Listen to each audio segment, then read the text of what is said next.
This is the Five Stars Podcast. Let me talk to you.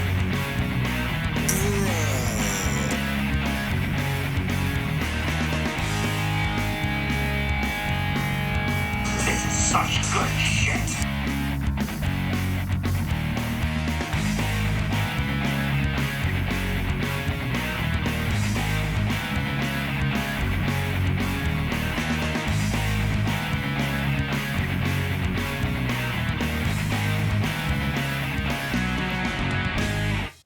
I was thinking about this while watching Rampage this weekend.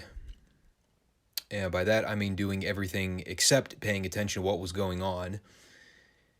But in all seriousness, I was trying to think to myself, if I could come up with the best adjective to describe Rampage, what would it be? And among the list of words I came up with were things like pointless, inept, indolent, vain. Things that weren't directly crapping on the show outright, but just trying to be completely straightforward as a viewer at home watching. And then it hit me while I was coming up with more adjectives on my list.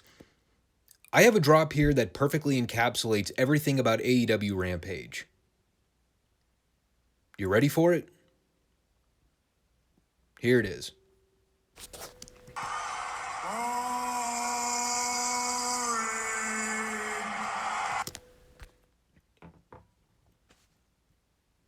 But seriously, come on now. Am I wrong? How many months are we into this whole Rampage experiment now? Month 9? Coming up on month 10? You know, I was thinking back too, with a lot of episodes I've watched since the pilot episode back in the summer of last year, and, what do I remember about anything monumental that has occurred on one of these Rampage shows? Obviously, I remember the CM Punk return in Chicago, and off the top of my head, I think that's about it. There may have been a match or two that I have thoroughly enjoyed, and, I could probably go back and check out my top matches of 2021 list and find a couple Rampage matches on that list, but are they matches that would immediately spring to mind when I'm thinking back to any all-time classic AEW matches? Not really, no. And as we've seen progressively throughout the last 8 or 9 months now, show's not getting any better. In fact, I'd argue it's getting significantly worse. Because at least when they were airing the first several episodes, even though the show was taped, at least it felt like there was a concerted effort to get a couple big name guys to work a match or two on the show. Now Rampage is essentially boiled down to the C-level talent having lousy to moderately passable TV matches with little build or intrigue. We rarely ever see anything instrumental happen on the show anymore. Maybe once in a blue moon we'll get a video package with Punk or Danielson, but I know we've already established now that this Friday deal is an absolute death time slot, and the ratings are what they are at this point. They're not growing the show one iota under this current incarnation, and maybe that's not a big deal to them. Perhaps Tony Khan has just accepted that this show is what it is. And with all the other stuff he's juggling around right now, he's realized that Rampage is going to be what it is. And there's no sense in trying to fight it or make anything more of it. To me, as a fan, it sounds like waving a white flag, and it's not particularly apropos of a great promoter or business manager. But that would also imply that Tony is good at either of those things, which he's not. So I pretty much said since day one, Rampage is a completely lifeless and meaningless hour of pro wrestling content, but the good news is at least it's only an hour long. 45 to 50 minutes if I skip through commercials. It's a shame that they've kind of slammed on the brakes with the whole thing, and they're not actively attempting to make the show anything special at this point, but Again, this is all being said under the insinuation that Tony Khan actually gives a fuck and wants to make the product better. Sure, he says a lot of things, and he likes to blow smoke up people's dung holes about how great things are in all-inclusive wrestling, but, the viewing experience part of me is seeing things in a whole different light. Or maybe that's just part of my cynical nature of talking about wrestling here on the Five Starr Wrestling Report podcast. How's that for a segue? Of course, if you're new to the show, make sure to subscribe, comment, and like the video for today, and stay posted as we produce new content on Mondays and Fridays. In addition to venting and ranting about AEW and all their suctitude, we also talk about other things on the show. We've got NWA Powerrr, weekend pay-per-view events and specials, and our retro review series on NWA World Championship Wrestling and World Class Championship Wrestling, all discussed here on the FSWR channel, YouTube, and Rumble. In case you like a particular platform to watch videos on, you got the choice between those two, and links are always in the description, by the way. But with all that said, I think we're about ready to get going with things. Next week is going to be a longer Monday podcast because of the AEW pay-per-view, as is the following week because I think WWE's running their Hell in a Cell show the following weekend. So we've got a couple longer podcast episodes coming up for the Monday show. Today, we're just sticking with good old Rampage and Powerrr. All right. Excalibur-inspired Rampage recap. Go! Talk it 15 million miles an hour so nothing sinks in. No, I'm just kidding. I do not have the energy to even try that. Much like I don't really have the energy to rant about how bad Rampage is at this point. The opening six-man was the House of Black versus Fuego del Sol and the Job Order. Evil Uno and 10 to be specific. It's funny, too, because I heard reports that Stu Grayson's contract has come up and that Tony Khan was not going to renew it. So apparently he's gone now. Hopefully this is a sign of things to come, that once most of the Dark Order's contracts are due, Tony will make the wise business decision of getting rid of all these morons. God, what a waste of a 3-year investment. Trying to make the Dark Order a thing. All because it was a Beta Bucks original idea. Yeah, that was clear as day. I think this might have been the first actual Buddy Matthews match I've seen in AEW. When did this guy show up? Back in February of this year? We're almost in June. I think he had a match at the Revolution pay-per-view on the pre-show, but beyond that, I don't think Buddy Matthews has ever had a televised singles or tag match in this company. Think they might have too many goddamn people under contract? Anyway, I honestly didn't pay all that close attention to this. The House of Black sucks, and if the Varsity Blondes skit didn't make that crystal clear, the fact that it's taking them 10 minutes to beat 3 job guys, what else needs to be said? Malachi Black, here's the thing. This legitimately pisses me off when all the AEW marks are sitting there trying to defend the talents that jump ship from WWE because in their little pea-brain minds, they just presume that anybody that jumps over from WWE will be treated better on AEW programming. If you're going to try and sit here with a straight face and tell me that Malachi Black is a bigger deal in AEW than he was when he was the top guy in NXT several years ago, then you're either a complete sheep or you're just a flat-out simpleton. One or the other. And I say this out of frustration because Aleister Black used to be one of my favorite wrestlers in NXT. Because to a lesser extent, kind of the same boat as a guy like Adam Cole before they fucked him up too, Black was presented and booked like a top-level talent under that brand. And I will concede his main roster run was a flop. But you know what? At least he had a couple notable programs during his short tenure on the main roster in WWE. What the fuck has Malachi done in AEW aside from the Cody program?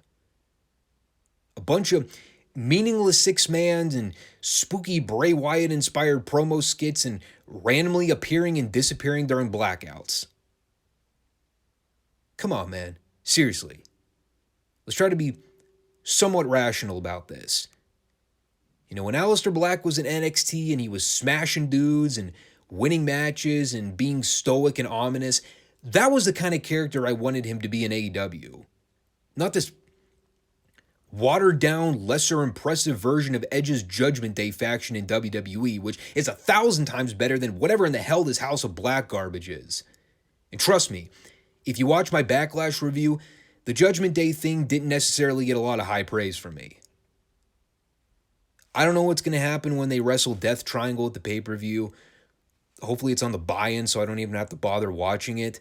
But if I were Tony Khan, I would just be honest about the fact that this whole thing isn't working. I'd can Brody King and Buddy Matthews, and I would write Malachi off of TV for a period of time and bring him back with a fresh character or something on par with what he was doing in NXT several years ago. Because this House of Black thing is just bad. Bad, bad, bad, bad. And anybody at this point that's trying to defend it, seriously, just fuck off. Following that, we had another one of these Gun Club Acclaim skits, which probably shouldn't be as amusing as they're coming across on TV, but Billy Gunn so clearly does not give a shit at this point, it makes it that much more hilarious. This was especially funny because they're doing a skit in the back with everyone, minus Anthony Bowens because he was apparently injured on Dark or something, and they show a clip of the incident where I guess he was pushed down the stairs by Gorilla, even though we didn't see who instigated the attack, so it kind of just looked like he fell. And the whole thing went maybe 10 seconds at most. And then they cut back to the interview girl where she just goes, well, it's obvious Bowens was injured. I just started laughing. The whole thing was so ridiculous. Sean Spears did another squash against Big Damo, who I believe was the former Killian Dane in WWE. And now he has a shaved head, so he looks like every generic fat, hairy, bald guy in the book. And it didn't matter anyway, because Spears won with the C4 in like a minute. And then he cut a promo, and I was reminded as to why it was never a good idea trying to make this guy an upper mid-card or main event guy. At an undisputed elite Cutler Cam deal, which was poorly acted and came across as fake as all get out. So really nothing out of the ordinary there. And then we had Red Velvet versus Chris Statlander in the Owen Hart Women's Tournament.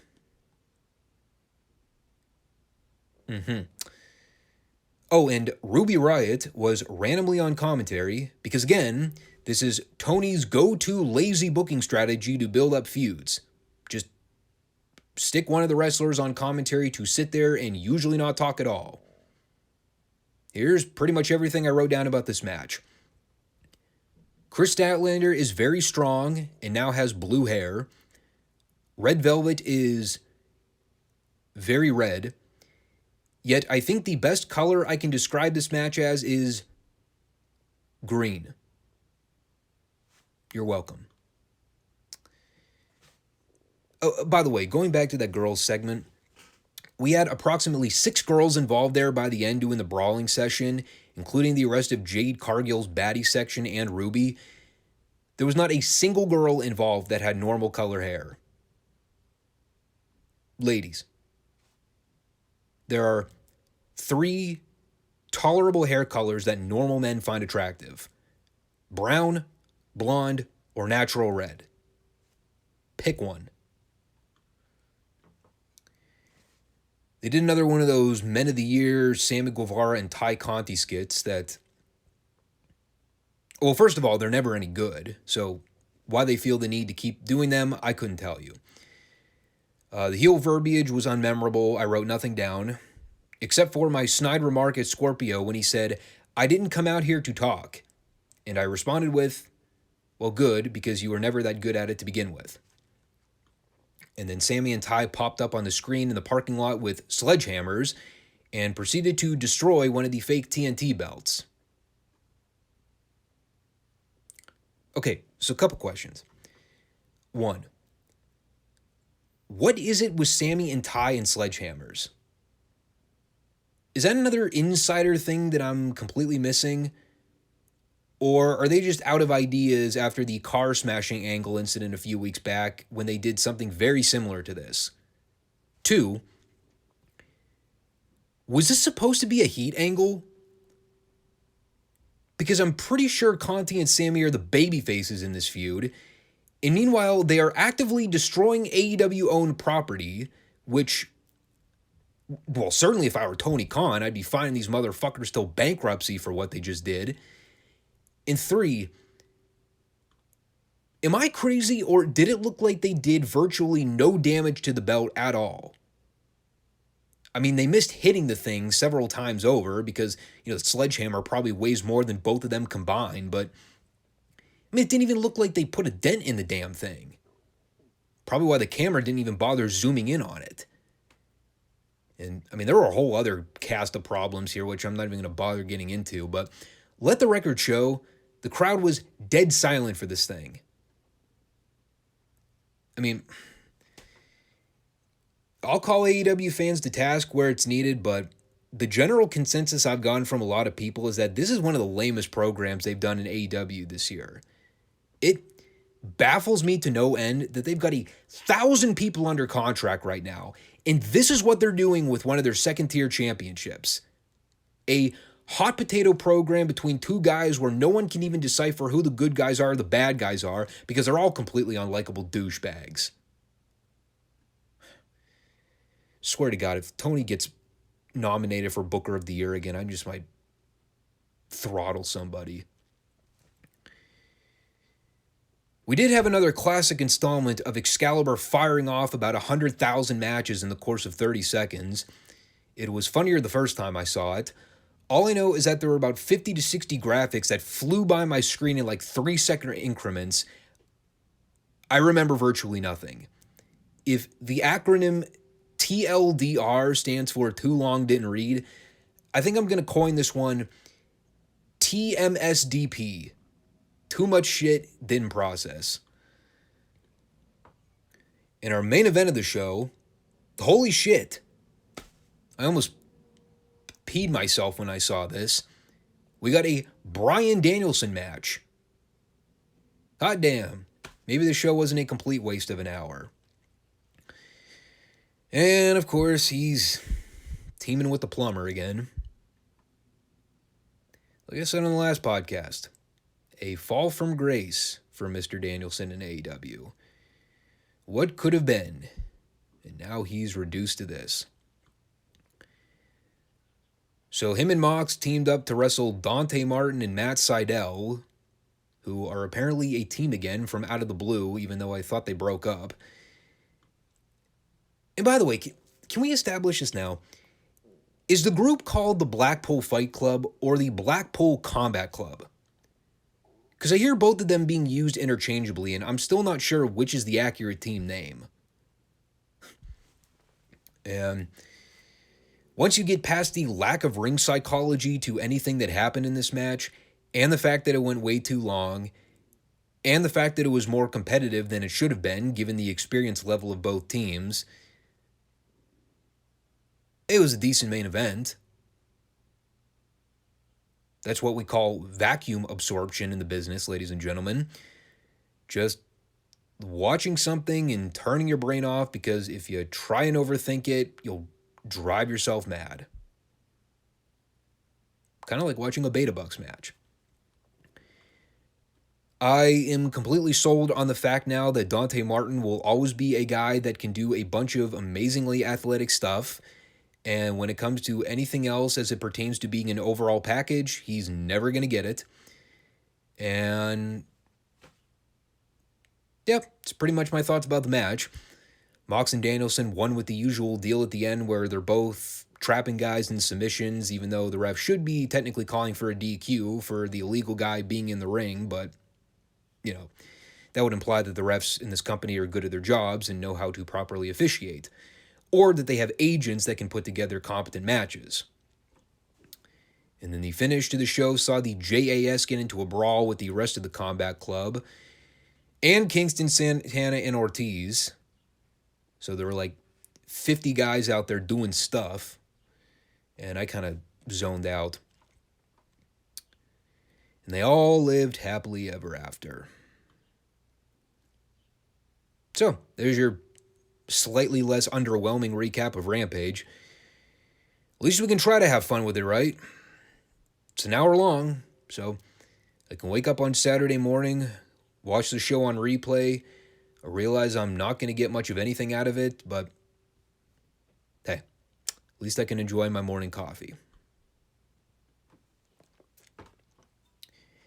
And we'll move right along here to NWA Powerrr. This would be Season 8, Episode 8. And hopefully we can try to keep this one interesting because this episode was a lot like last week. Not in the sense that it was bad or anything, but there were just a lot of segments on the show that I either didn't have a whole lot to say about or were just not that noteworthy to begin with. It opened with a pretty nice little video package centered around the NWA World Title scene with Nick Aldis and Matt Cardona. Both guys laid out options on the table for 2 potential match stipulations when they face off in their rematch for the NWA pay-per-view coming up, which is apparently on June 11th, and it's called Always Ready. Always being spelled with a Z. I guess because it sounds cool. So anyway, NWA management and the executive team are taking into consideration whether to run with Aldis' stipulation of the steel cage or to run with Cardona's stipulation of the death match. And yes, I did immediately scoff at the idea of having to endure another garbage hardcore match on a pro wrestling show this year, but at least I could defend the Cardona one in the sense that it fits into the moniker of him being the deathmatch guy, so you can argue it kind of fits the gimmick in some way. I would prefer the cage match, but we'll see what they do. But overall, I like the video. I will say this. I'm a fair man, and I'm always willing to change my mind on particular opinions when I'm proven wrong. Matt Cardona has been a very good addition to the NWA. I will never defend the outlaw garbage I've seen him do because that stuff is just awful. But in his role as the NWA World Champion, he's taking it seriously. He's doing some good heel work, and I can appreciate that from him. Nick Aldis is, of course, his usual great self, so I like this program. I'm definitely looking forward to seeing what they come up with for the title rematch with those two. And by the way, it should be noted that they made some changes to the NWA commentary team. They replaced Velvet Sky with Tyrus. Yes. Not taking Austin Idol off of commentary, the guy that's been the biggest go-away heat annoyance on the show for the last several months. Now, they're going to keep him around, but Velvet's got to go. And by that, I mean she's apparently replacing May Valentine as the prime backstage interviewer. So I don't know what May's deal is. Maybe her contract was up and they couldn't come to an agreement to get her to re-sign, so I guess Velvet's going to be taking her place now. And, well, I'll get to that a little later because there were a handful of Velvet interviews. They were something. So we cut to the interview booth for a Pope Trevor Murdoch face-off. And this is just about as awesome as pretty much every Pope promo we get on the show. He calls out Trevor to tell him that he's concerned about him because he believes he's lost focus. Says he should be looking to get back at the world title, and that if he's going to carry the legacy of the Flairs and the Funks and the Rhodes and the Races, he's got to remember the 3 R's. Refocus, recommit, and reclaim what's rightfully yours. Tells him to be the Trevor Murdoch that the people have supported since day one when he chased the World Heavyweight title. And Of course, I can't do this justice because I'm not the Pope, but this was probably the best thing on the entire show, maybe aside from the opening video package. I'm not exactly sure when Pope became Trevor's personal Billy Graham preacher, but he sure got the people rallied behind Trevor to go after the 20 pounds of gold by the end. Keep in mind, the people were kind of healing Trevor for a period of time too, so God bless the Pope. Then we had our first match of the week. It's Kenzie Page and Maddie, just Maddie, versus Marty Bell and Allison Kay for the NWA Women's Tag Belts. And for the record, yes, I totally forgot that the NWA Women's Tag Belts were a thing. A, because they're hardly ever defended on the show, and B, well, let's be honest, they're women's tag belts. I mean, WWE has a set of them too. They don't need jack shit there either. No offense to Sasha and Naomi, because I know they're at the center of some controversy lately. But, again, women's tag belts. Sorry. And this is apparently an impromptu booked match on behalf of Billy Corgan. So how exactly Kenzie and Maddie earned this title shot, I'm not completely sure. I'm pretty sure I just saw Kenzie Page do a job to Mickie James last week, and I don't think I've ever seen Maddie win a match, period. Generally, I'd say it was watchable, but not all that good. I have no idea why, but they did a completely random spot in this match where Maddie pulled out hairspray and got Marty in the face behind the ref's back. A spot that we used to see the girls do in the business that would evidently lead to the finish. Here it was a heat spot. And the finish saw Maddie try to pass Kenzie a chair from the outside. I guess because she figured this would be of use to them in winning the tag belts when the ref was not even bumped for the spot to make sense. And then Marty just kind of rolled up Kenzie with a bridging pin and won the match. I think I talked about this last time I saw her work, but I think that Maddie girl has something. She's obviously green, but she's a relatively good heel anytime I see her work.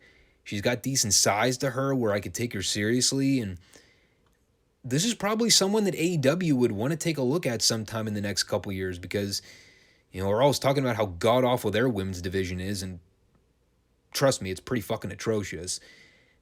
Not saying Maddie's going to save the AEW women's division or anything like that, but she wouldn't necessarily be a bad addition. She's got more personality than 75% of them.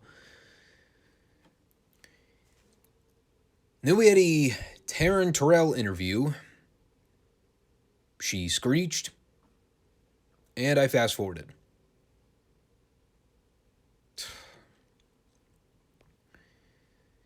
God, can you imagine being married to that? I mean, I know it's part of her gimmick, but anyone that's followed Taryn's personal life know that she's not a bastion of perfection either. I can tell you one thing. Drew McIntyre dodged a bullet there. Oh yes, and I forgot to mention, this was Velvet's first interview session of the show. It's a hell of a first guest to have her interview, but I think the general consensus we can make is Velvet as an ongoing backstage interviewer, maybe not the best option either. Commentary wasn't her thing to begin with, but she was at least showing a little bit of improvement over time, just interacting with Joe Galli out there. Now they've thrusted her into a completely new role where she has to try and act interested and be captivating with asking questions, and no, she didn't have a great first showing. Let's just leave it at that.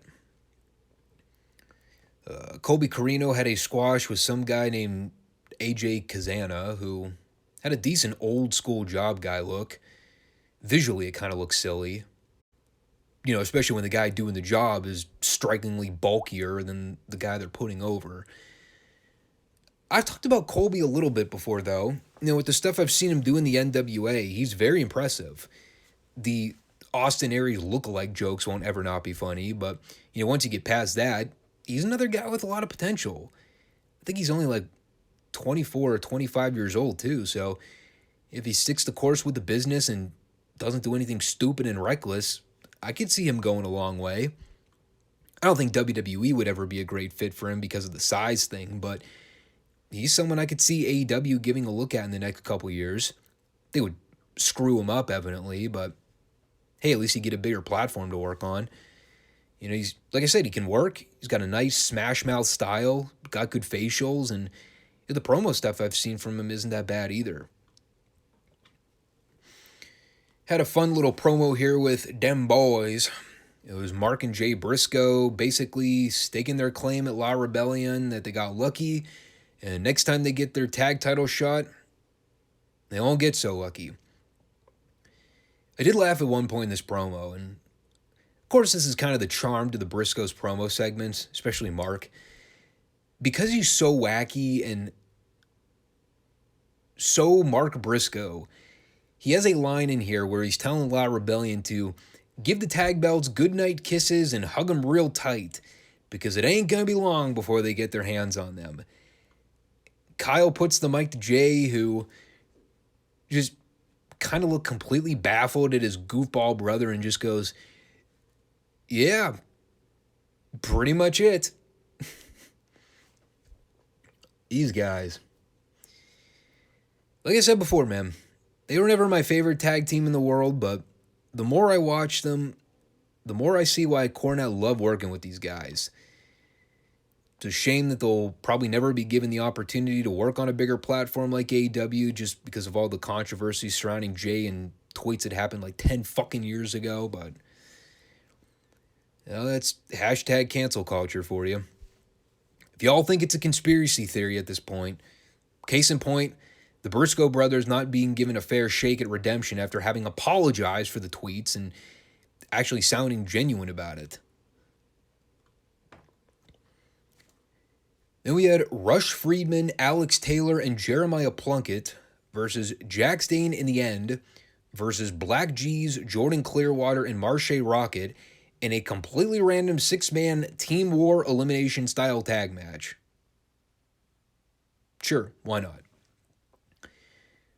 I'm pretty sure they did one of these matches not that long ago, and I remember not being too blown away by it. And I can pretty much say by the end, this one kind of left the same impression on me.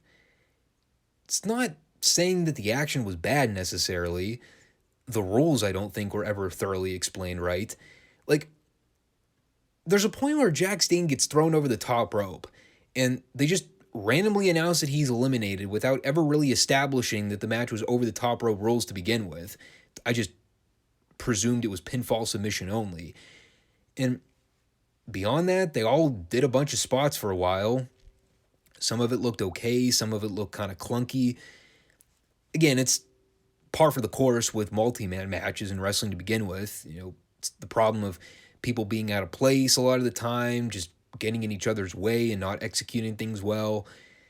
I think last time they did one of these Team War Delia Bobs, they at least announced that the winner would receive money or something like that. Here, it didn't seem like they were fighting for anything. It boiled down to Perro and Alex Taylor after Perro gave Clearwater a chokeslam. And then Perro pinned Taylor with the Rikishi driver, and that was pretty much it. They announced the winning team, and they cut to the break. There didn't seem to be anything at stake. It was just a random 3-way elimination tag match with a propped-up gimmick. I know they talked about this before, how this was like a whole Billy Corgan idea for the Team War concept. I'm not saying it's a bad idea. I just kind of wish it felt like something more than just a random throwaway multi-man match. Yeah, there's ways you could do this to make it feel more like a War Game style match. You know, save it for pay-per-view, do it once a year with your top guys in the main event, and give it its own special appeal to draw tickets and fans. I don't know, just something that popped up in my head when I was watching it. And then we had one of the worst, yet simultaneous great promos of all time. Velvet is interviewing Father James Mitchell and Gags the Gimp. And I almost immediately skipped ahead because As soon as I saw that fucking outlaw gimp, I just almost tuned it out entirely. But for some reason, I was fixated here because not only is James Mitchell an extremely underrated promo in this business, but any of you that have followed Mitchell for a long time, you know that he's kind of known for his more crazy off-the-wall promos. And he's in this segment talking about how he got a hold of Gags, saying he found him under an overpass doing questionable things for money. And he's talking about the classic literature content like Frankenstein and Dracula, and that each of the characters in these classic novels represent men of Mitchell's faction. And Gags takes on the role of Igor, who merely wants to seek approval from his mutilate master. And he's doing this promo, and I'm watching Velvet the entire time. She's nodding her head. She's pretending like she had a fucking clue what James Mitchell was talking about here. Dead. And by the way, Angelina Love was also here for some reason. She also proceeded to ask questions about this Gags fella. And this was absolutely atrocious in every way imaginable if you just analyze the content and material. But between James Mitchell's delivery and Velvet's facials, you know, this might have actually been the best part of the show by accident. If we get more Velvet poorly acting skits on these NWA backstage interviews going forward, I approve. For my own sick enjoyment. Plus, let's be fair, I mean, she's not that bad to look at either. And the main event of the show was Natalya Markova versus Mickie James. And normally, I acquire the Taryn Terrell fast forward rule after the whole social distance debacle. They announced that she was now managing Natalya. For what reason, I have no idea. I guess because she needs something to do on the show.